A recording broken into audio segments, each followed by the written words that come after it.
Le cinéma français est-il victime du bourgeois gaze ? Ce qu'il faut, c'est choquer le bourgeois. Le bourgeois gaze, ou regard bourgeois en français, caractérise la manière dont, dans de larges pans du cinéma, le monde est perçu à travers le regard de la bourgeoisie. C'est un point de vue qui pense être universel, mais qui en fait a un regard soit de surplomb vis-à-vis des classes populaires des travailleurs, soit un regard, qui filme son propre milieu depuis sa propre position et se pense neutre et universel, alors que c'est très situé socialement. Popularisé par le journaliste Rob Grams, le terme bourgeois gaze s'inscrit dans le sillon du male gaze, ou regard masculin en français, un concept théorisé par Laura Mulvey en 1975 et qui désigne la façon dont, au cinéma, les femmes existent avant tout comme des objets de désir masculin. Mais alors, pourquoi parle-t-on de regard bourgeois dans le cinéma français ? Selon Rob Grams, au moins 70% des réalisateurs français sont issus de classes supérieures voire de la grande bourgeoisie et plus d'un tiers d'entre eux ont des parents venant du milieu artistique. En bref, l'industrie du cinéma français serait dominée par ce qu'on appelle la bourgeoisie. Ce que je pense, c'est que des conditions matérielles peuvent déterminer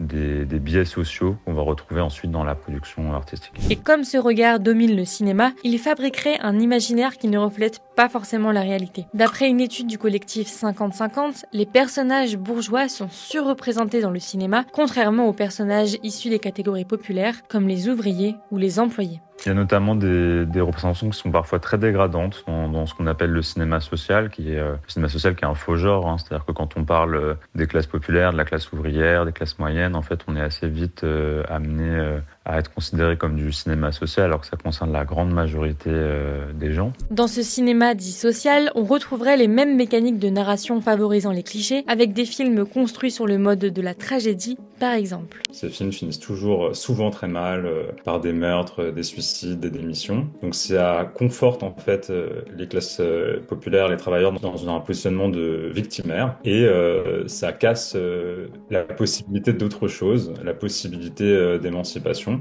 L'autre chose qu'on constate en fait, c'est que ces personnages ont des psychologies souvent assez peu développées. Là où en fait on s'attarde beaucoup sur les atermoiements, sur la subtilité psychologique, sur le passé en fait des personnages bourgeois, on constate qu'en fait les personnages populaires sont considérés comme peu propices à se révolter, comme assez violents quand c'est le cas. Tout ça, ça favorise en fait la répétition de clichés existants sur les classes populaires au milieu de la bourgeoisie. Et en parlant de stéréotypes, la journaliste lotoise Emma Conquet, spécialiste des questions de ruralité, pose le terme d'urban gaze ou de regard urbain. Pour elle, c'est un regard citadin et bourgeois qui déforme, simplifie et caricature les représentations de territoires ruraux tout en alimentant un sentiment de supériorité des villes sur les campagnes. Initialement, ce concept est utilisé pour parler des représentations médiatiques, mais il peut totalement s'appliquer au cinéma. C'est à peu près 10% des réalisateurs qui viennent des milieux ouvriers, employés,